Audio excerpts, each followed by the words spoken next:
about this universal social pension. Yes. What is this all about, and what does it cover? It covers all senior citizen age 60 and above, rich or poor, with pension or none.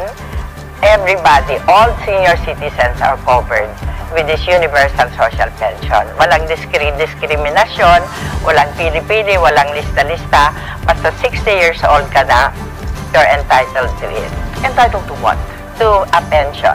Which is how much? Monthly pension. We started with 500. Yun lang ang kaya sa pondo. 500 a month. Yes, And 500 right now, a what month. is the status? Sino ho bang nakakatanggap lamang ng pension? Yung ma-indigents. Okay. But now, they're receiving 1,000. Kasi na-increase from 500, na-increase ng 1,000.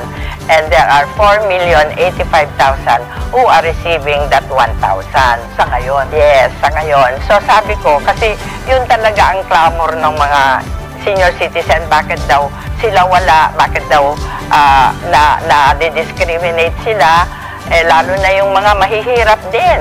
Ang daming nag-aano na bakit kami walang pension, ganun-ganon. So, nag-compute kami, konti na lang naman ang idadagdag para maging yun.